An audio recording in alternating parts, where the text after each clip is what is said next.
Hey guys, it's Tuzlo here, aka Seabass, and today we're working on the 7th gen.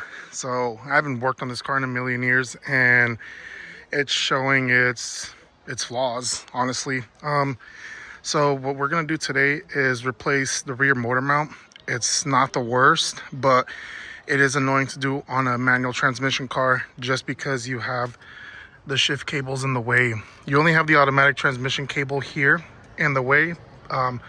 It's not really in the way, but you're able to fish out the rear motor mount pretty easy compared to having the shift cables right here, the plate that goes right here for the shift cables, and you just have more stuff in the way. It's not the hardest to do on a manual transmission, but know that you have more stuff in the way. So I already removed the ECU box, the battery, the intake, and I'm gonna need to replace a lot of these hoses because you can see here this one's cracked pretty bad. So I'm just gonna put some electrical tape over it just so that it can at least create a seal. This motor mount I replaced a few years ago. It was I didn't want to spend the money for a new one at the time, so I got one from the junkyard for like $5, and it did last. But now the rear one is shot, so I gotta replace the rear one, but I also gotta replace this one. So once I'm done with this job for today, I'm gonna go ahead and put an order for the side one because this one actually also is pretty bad. So I'm gonna go ahead and replace that. And I have an oil leak right here on the VVTLI. I guess this whole thing right here, I don't know what exactly it's called, but I gotta replace that gasket that goes all around it. I think I have one. If not, again, I'll just go ahead and order one. Not the end of the world. So I gotta crawl underneath and unbolt the motor mount. Underneath there's a bunch of 14mm bolts, and then you have the side 17 one. So we're gonna go ahead and do that right now. So we are under the vehicle, and then we're gonna go ahead and remove 4 of them. This is a bolt right here, this is a nut, and then inside these 2 holes over here, these 2 holes, you have 2 nuts. So we're gonna undo those, and the motor mount should be free to come off. So then from up here from the engine bay, I went ahead and zapped out the 17mm bolt that goes through the motor mount. It's right here.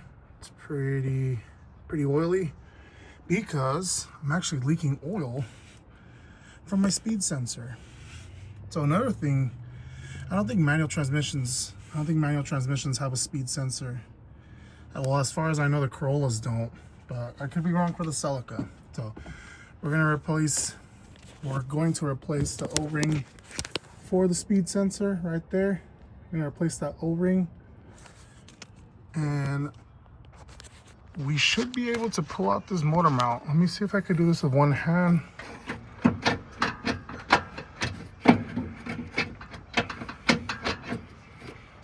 Yeah, I'm not gonna be able to do this with one hand. But give me a minute and I should be able to take it out.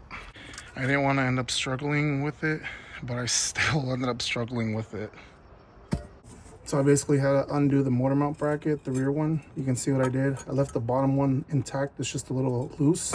So I took off the bolt that goes right here, and then the top one over here.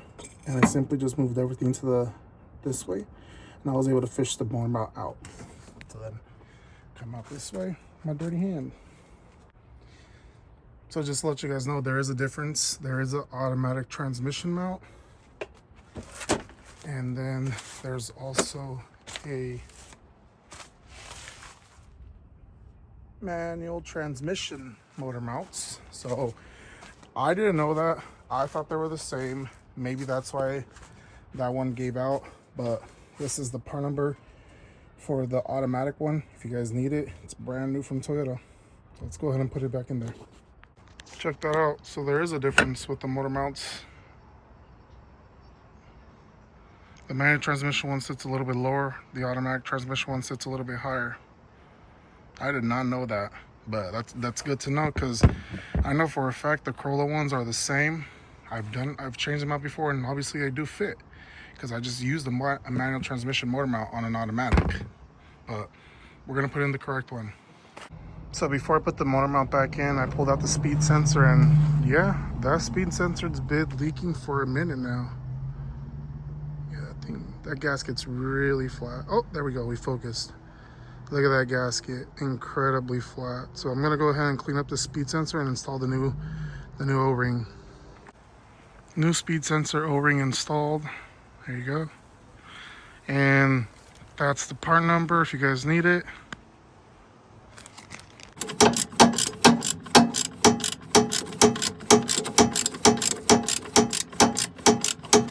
So another thing I've been wanting to do for a while now is replace my oil pan because it's dented pretty bad. Well, I kind of have a hard time turning it, and I have a hard time tightening it because just of the angle it's at. So I have a spare 2ZZ oil pan from when I installed a 2ZZ in my Corolla XRS. I ended up installing a Moroso oil pan on that one. So it came with a 2ZZ oil pan. So we're just gonna slap that one on for now. Yeah, you guys are probably wondering, oh, why don't you just slap a 1ZZ oil pan on if it's better? It's just that I already have the 2ZZ oil pan, and I don't want to go out there and buy a 1ZZ oil pan if I already have a 2ZZ oil pan. So it doesn't make sense financially. So I already started on this side, and you can tell it was leaking all around just because of how easy it was to push that in because of the super dry RTV. So as I said, I already went ahead and removed all the bolts and nuts. I removed the the flex plate cover, and we have all our bolts and hardware right there with our cover. So I'm gonna go ahead and use this spatula, I guess you want to call it, chisel, whatever you want to call it, drywall applier, mud applier, I don't know. But I'm gonna go around. It should be pretty easy already, actually. I mean, look at that. It's already pretty easy, but kind of want to use both hands. Like, see, it's already pretty easy. I want to use both hands, so I'm just gonna go ahead and do this off camera, you guys. See you in a bit. Oh my God, it's so easy to remove from the back side. Yeah, this RTV was already dry as heck. So let me see if I can already pull it down. Oh fuck. Okay, that wasn't, yeah, that was the easiest oil pan removal. Oh my gosh, okay. Get it all over your hair, sea bass. Oh. All right, so I went ahead and cleaned up the mating surface. And now I already went ahead and put the RTV on the new oil pan. Make sure to go on the inside and the outside. Now I'm gonna go ahead and put it back on.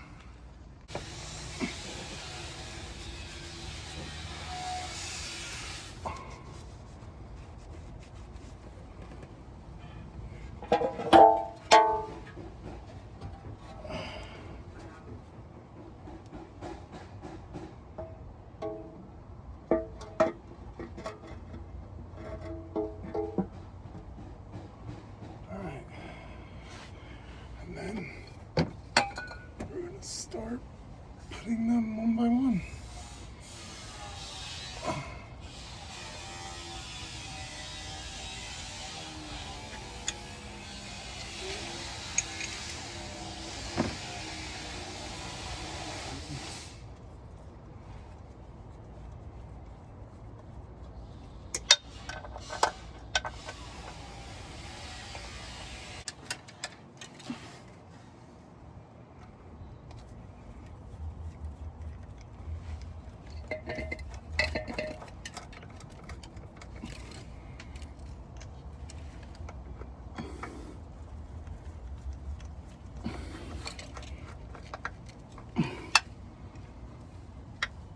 I already went ahead and bolted down the rear motor mount from the bottom. It was just a 14 millimeter, actually 3 14 millimeter nuts and 1 bolt. So once you get those down, you're pretty much done. And now I'm putting the battery tray back in and the ECU box, and we should just put everything back in reverse. So as I was putting the evap system back on, the hoses, literally every single one was cracking. And then this one back here, when I was putting it back on, it just broke. It just broke in half because of how dry it was and how brittle. So I went to AutoZone, or I went to O'Reilly's, and I got 5/16 fuel line hose. So you want to get fuel line hose because it's the same thing as the evap line. So went ahead and measured it. I ended up replacing the whole thing. This is all brand new hose all the way to the back. So won't have to worry about it. But yeah, if you ever want to replace this, it's 5/16 the size. So gonna go ahead and most likely zip tie this right here. Just zip tie it there so it can be out of the way, so that the cop doesn't give me crap about the carb number like last time. So yeah, that's pretty much done. Ended up putting everything back together. We got the oil pan back on. I'm gonna get an oil filter. Gonna get an oil filter and fill it up and start it up. So one last thing before I end the video, I'm gonna install these OEM Toyota terminals. I don't like this style right here. This looks pretty jank, and that's how I got the vehicle. This one's still fine. So got these off Amazon for like $5. Just gonna swap it out real quick. And just like that, it's done. I'm gonna wrap this with electrical tape, but I'm gonna go buy some of those pads that go underneath the battery terminal, or the ones that go underneath the clamps. I actually have some at my job, in my toolbox, so I forgot to bring it, but I'll go ahead and install that a different day. All right, we're gonna go ahead and turn on the car. Sun already went down. It's not scorching hot right now. It was earlier. Jeez. Wrong key, I guess. Is it this one over here? Yeah, it's probably this one. All right, let's check it out.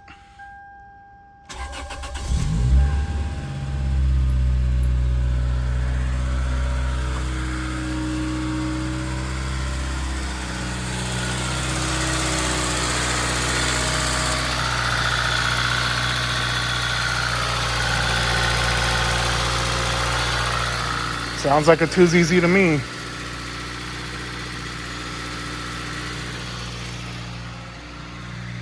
I guess we could check for oil leaks.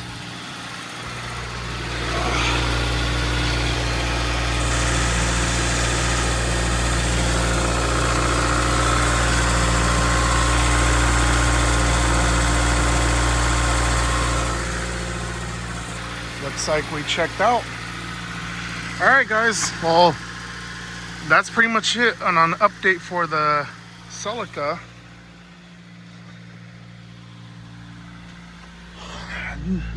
Yeah, that's pretty much it. Wait a minute. I'm gonna give you guys a sneak peek. Wait a minute. Meow. Meow. Not right now, kitty. All right, guys. There's your sneak peek. I repainted the Gretty front lip for the Celica. Man, that high gloss clear is crazy good. No, I didn't paint it right here. I would have gotten overspray on both the cars. Painted it over there where Kitty's at. Look at him. He's such a big bastard now. He was a little cat when I picked him up. But yeah, high gloss clear. Man, that is so good. I can't wait to get this car back on the road, like, really good. This one needs to get back on the road, for sure. New update video coming soon on this. I did replace a few parts on it. You can see the brand new starter right there. And then brand new throttle position sensor, brand new idle air control valve. We do have a new Aisin distributor coming in. And yeah, that's about it for now with that. But yeah, a new episode or new video, we'll be installing that at a later date. I just finished painting it, so obviously it needs to dry up. All right, guys, see you guys on the next one.